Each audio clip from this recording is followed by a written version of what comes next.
welcome back to the YouTube channel. My name is Sukaja and today I thought it would be a fun idea if we discussed a few books I plan to read during the upcoming autumn season. Autumn is just around the corner. The leaves are turning orange and brown over here, even in Bangalore, India. I'm super excited to be reading some of these books that are on my TBR.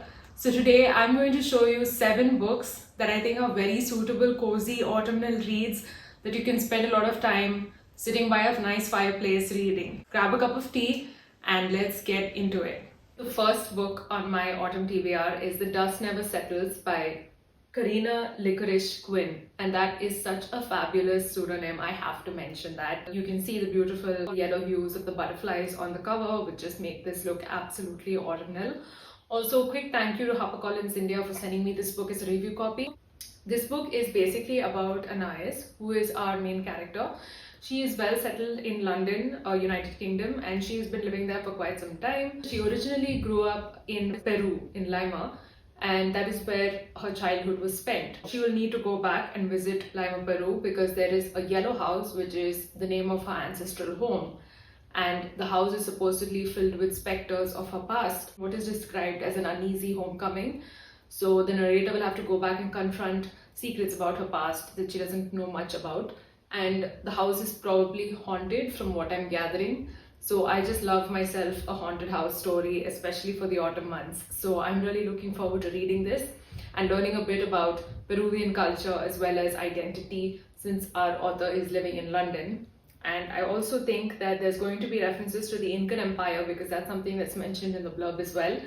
So I'm really excited to read this. No autumn TBR is complete without one classic novel being on the list. And for me, the classic book pick is The Picture of Dorian Gray by Oscar Wilde.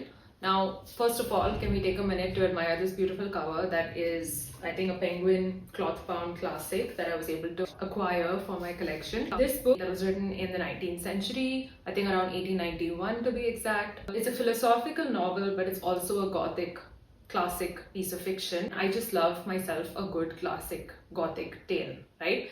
So what better book to read than this one? Dorian Gray is the main character in this novel, and for those of you who aren't aware, this is about a portrait that is painted by a man called Basil Hallward, if I'm pronouncing that right.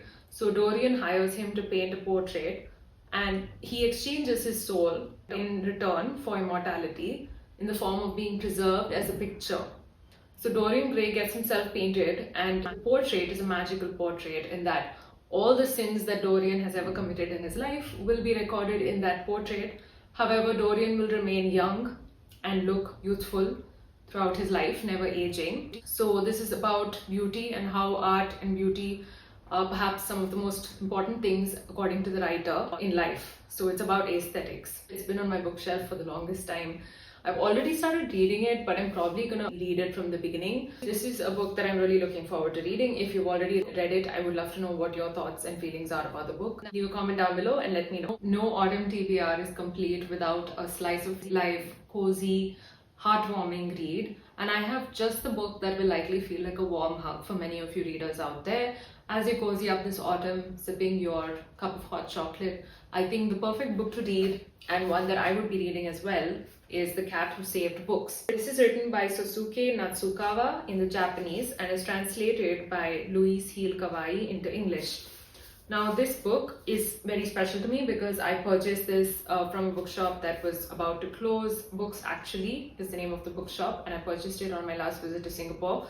I have a habit of visiting bookshops and picking up a book from that bookshop. Now Books Actually is one of my favorite bookshops, and unfortunately I found out that it's going to be closed. But I'm digressing. So this book is about a guy named Natsuke. He is actually a grandchild. His grandfather is the owner of Natsuke Books, and from a long time Natsuki has been visiting the bookshop and spending a lot of time reading there. From the bottom to the ceiling, it's towering and filled with books. And Natsuki spends most of his time there until his grandfather passes away and Natsuki doesn't know what to do. Then he meets a cat named Tiger, and this cat is a tabby cat, but it, entices Natsuki to join it on an adventure. And the duo go on 3 magical adventures, retrieving books from people who have done them wrong, people who have betrayed them, people who have done ill will against them. So that's what this book is about, a little bit of magical realism as well. But it sounds like a cozy book that's bound to feel like a warm hug. And what's better for a bookworm than a book about books? I thought another perfect addition to my autumn TBR would be a Gillian Flynn novel. Gillian Flynn has always managed to never disappoint me in all her books. So I decided to read Sharp Objects, which has been on my TBR for a while in the autumn.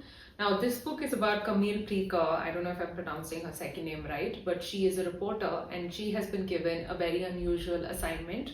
One that involves having to go back to live in her Victorian mansion, which is her home, where she grew up.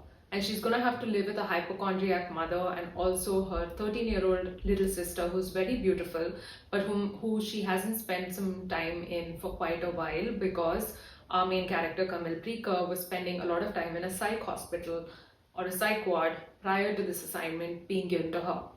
So Camille has to go and unravel the mystery of a murder that has taken place. A preteen girl has been murdered in her town, in her hometown, and another girl has been murdered as well, a younger girl. And Camille gets pretty wrapped up in the 2 victims of this murder. It looks like there's a lot of psychological aspects involved, so this is going to be a very twisted and sinister narrative. In my opinion, Gillian Flynn never fails to deliver, and that is one reason why I am very excited to read this book in the autumn. My next pick for the autumn TBR is a historical fiction novel set in Victorian England. The year is 1791, and we have the main character, who is an apothecary dealer. She deals in medicines that will help women, fellow women, get rid of their husbands who have wronged them in terrible ways. Poisons are being dealt out to women who are in need. So that is what this book is about, and it also involves another couple of women. One of them is a 12-year-old girl who approaches this famous apothecary asking for remedies, but then it sets the apothecarist on a different course altogether. She is a little throttled to be approached by a 12-year-old and such a request, and feels a little caught off guard.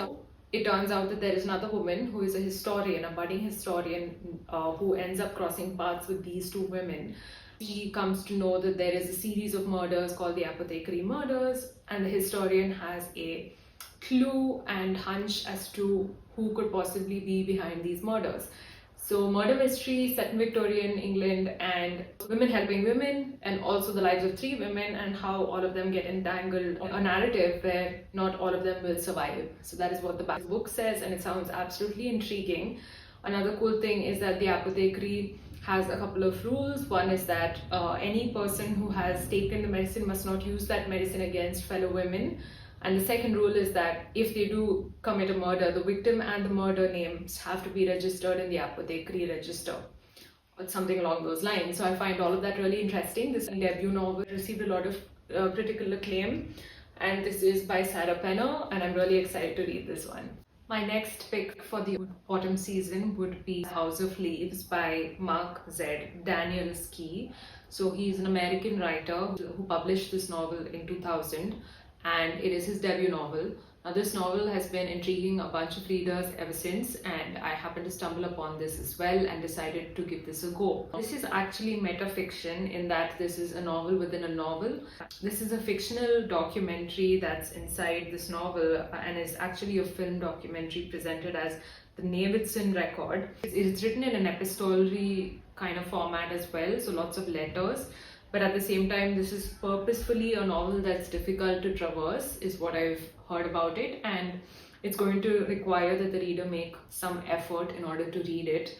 So this is about a house basically that is a labyrinth inside. It is much bigger on the inside than it is on the outside, and a couple of people go and live in it and talk about this. It's all about fragments that have been discovered by the reader as they go along, and inside the pages are such that you might have to turn the novel as you read it. And some people have also interpreted this as a love story, some have interpreted it as horror. So I'm really intrigued by this unique piece of writing, and I'm looking forward to seeing what takeaways I'll have from reading this book. It has this academic publishing format basically, so all of the footnotes and references to other texts which are actually non-existent are put in this book, so that the reader has a lot of material that they have to kind of piece together a narrative out of. So it is going to require a lot of time on my part, so I will see if I will be able to read this in the autumn season or not. But if you've read this, I would love to hear your thoughts. What did you think? Let me know in a comment section down below.